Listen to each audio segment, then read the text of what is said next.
Hello students, good afternoon. आज का topic है अपना बाल्यावस्था। बाल्यावस्था जो कि हम पहले पढ़ चुके हैं। बाल्यावस्था का काल होता है 6 से 12 वर्ष। कई मनोवैज्ञानिकों ने इसे 5 से 12 से 13 वर्ष भी बताया है। इसको स्वर्णिम काल कहा जाता है क्योंकि बालक का सर्वांगीण विकास बाल्य अवस्था में ही पूर्ण माना जाता है। इसके पहले हमने शिशुअवस्था पढ़ी थी।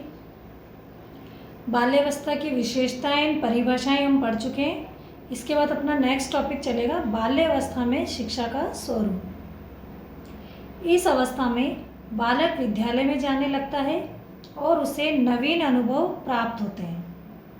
वो अनुभव 2 प्रकार से हो सकते हैं या 2 प्रकार की शिक्षा हम कह सकते हैं, औपचारिक एवं अनौपचारिक शैक्षिक प्रक्रिया।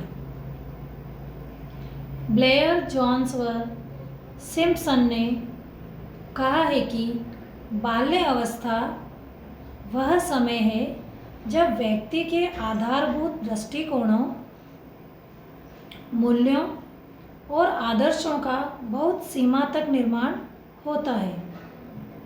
भाषा के ज्ञान पर बल। इन्होंने कई भागों में इसे डिवाइड किया, उसमें भाषा के आधार पर बताया है। स्ट्रंग के अनुसार इस अवस्था में बालकों की भाषा में बहुत रुचि होती है। नेक्स्ट है उपयुक्त विषयों का चुनाव। बालक के लिए कुछ ऐसे विषयों का अध्ययन आवश्यक है जो उसकी आवश्यकताओं की पूर्ति कर सके। जैसे हम इसमें बहुत सारे विषय ले सकते हैं जो हमारे शिक्षा क्षेत्र से जुड़े हुए हैं। भाषा, अंकगणित, विज्ञान, सामाजिक अध्ययन, ड्राइंग, सुलेख या पत्र लेखन। थर्ड पॉइंट है रोचक विषय सामग्री। बालकों की रुचियों में विभिन्नता और परिवर्तनशीलता होती है। उसकी पुस्तकों की विषय सामग्री में रोचकता और विभिन्नता होनी चाहिए।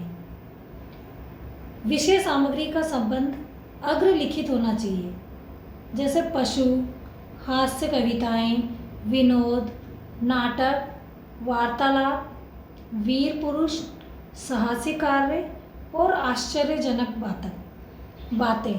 क्योंकि रोचकता पूर्ण से ही छात्र क्रियाशील रहेगा और सृजनात्मक प्रवृत्ति की उसमें उत्पन्न होगी। कई पाठ्य सामग्री में अगर पशु के चित्र होते हैं, हास्य या व्यंग वाली कविताएं होती हैं, नाटक होते हैं जो पात्र द्वारा रचित बालकों के सामने प्रस्तुत होते हैं या वो उन्हें पढ़ते हैं। वार्तालाप, किसी भी एक प्रकरण या एक बिंदु पर उनका चर्चा करना। वीर पुरुष या साहसी बालकों की उन्हें कहानी सुनाना जिनसे उनके अंदर शौर्य की प्रवृत्ति जागृत होती है। नेक्स्ट है अपना पाठ्य विषय व शिक्षण विधि में परिवर्तन। इस अवस्था में बालक की रुचियों में निरंतर परिवर्तन होता रहता है, अतः पाठ्य विषय और शिक्षण विधि में उनकी रुचियों के अनुसार परिवर्तन किया जाना आवश्यक है। ऐसा न करने से उसमें शिक्षण के प्रति कोई आकर्षण नहीं रह जाता है, उसकी मानसिक प्रगति रुक जाती है। नेक्स्ट, जिज्ञासा की संतुष्टि। बालक में जिज्ञासा की प्रवृत्ति उत्पन्न होती है। बालक की शिक्षा ऐसी होनी चाहिए जिससे उसकी इस प्रवृत्ति की तुष्टि हो। जैसे कोई भी प्रश्न अगर बालक से पूछा जाता है या उसे बताया जाता है तो उसमें जिज्ञासु प्रवृत्ति का निर्माण होता है या उसे जानने की वह कोशिश करता है।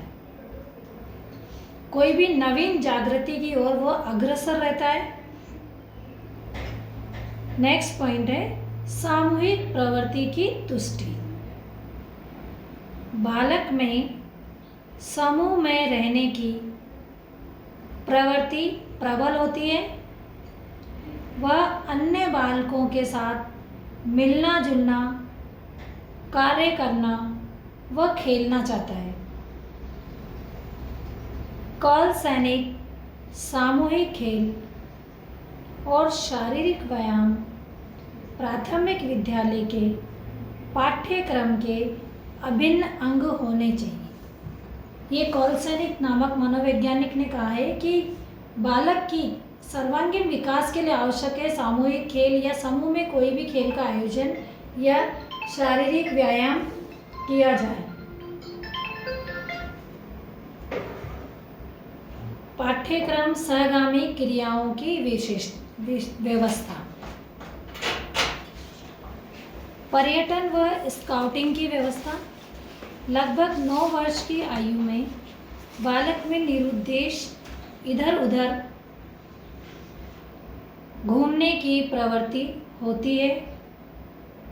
उसकी इस प्रवृत्ति को संतुष्ट करने के लिए पर्यटन और स्काउटिंग को उसकी शिक्षा का अभिन्न अंग बनाया जाता है। इससे बालक कई आत्मविश्वासपूर्ण शिक्षा को प्राप्त करता है और भ्रमण की क्षमता उसमें उजागर होती है।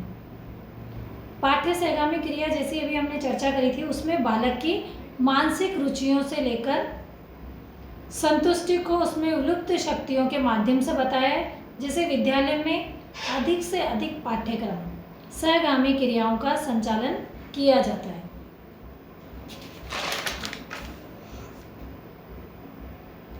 संचय प्रवृत्ति को प्रोत्साहन, बालक में संचय करने की प्रवृत्ति होती है। उसे जो भी वस्तु अच्छी लगती है उसी का वह संचय कर लेता है। उसके माता पिता और शिक्षक का कर्तव्य है कि वे उसे शिक्षाप्रद वस्तुओं का संचय करने के लिए प्रोत्साहित करें। संचय की प्रवृत्ति से तात्पर्य है जैसे एकत्र करना। बालकों में रुचि होती है इस अवस्था में कि कोई भी नवीन वस्तु देखने के बाद वो उसका एकत्रीकरण शुरू कर देता है। जैसे आप कई प्रकार से देख सकते हैं कि प्राचीन या पुराने समय के सिक्के का कलेक्शन करना या नोट जो भी नए प्रकार के या पुराने हैं उनका कलेक्शन करना, और बच्चे ये कार्य रुचिपूर्ण करते हैं। पुरातत्व जो प्राचीन सभ्यता से जुड़ी हुई वस्तुएं उनका कलेक्शन करना, ये सब संचय प्रवृत्ति में आता है।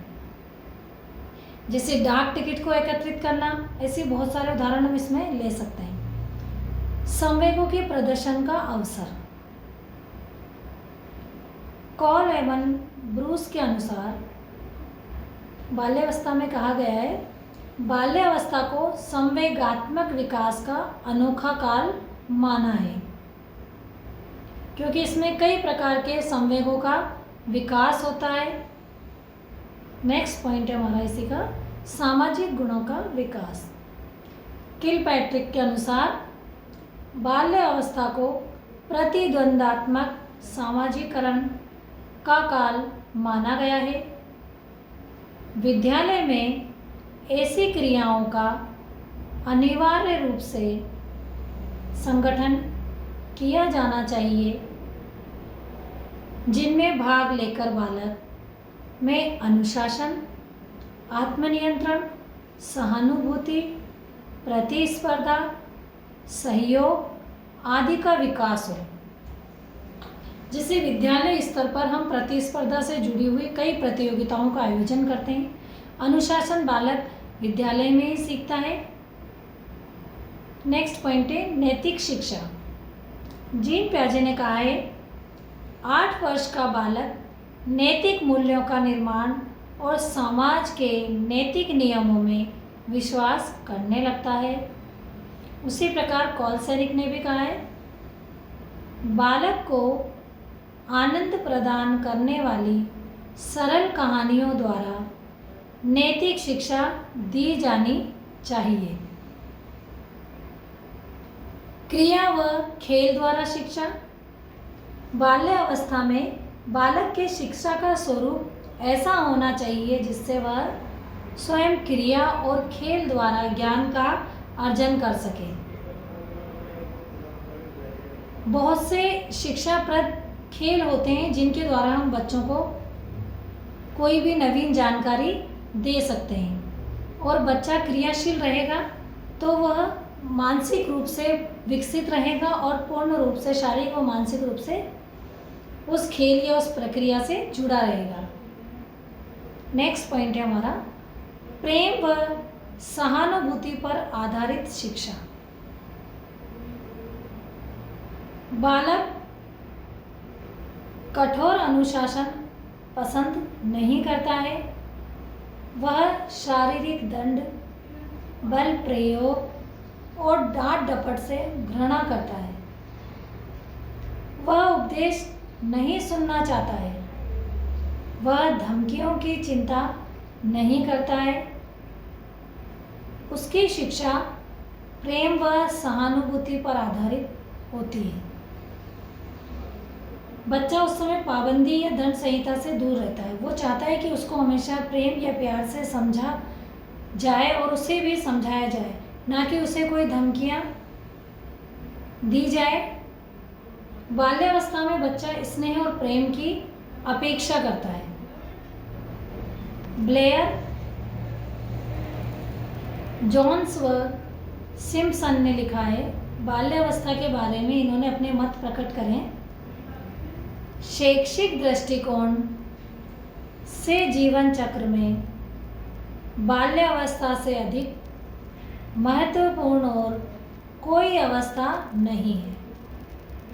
जो अध्यापक इस अवस्था के बालकों को शिक्षा देते हैं, उन्हें बालकों का या उनकी आधारभूत आवश्यकताओं का, उनकी समस्याओं का और उनकी परिस्थितियों का पूर्व ज्ञान होना चाहिए, जो उनके व्यवहार को रूपांतरित और परिवर्तित कर सकता है।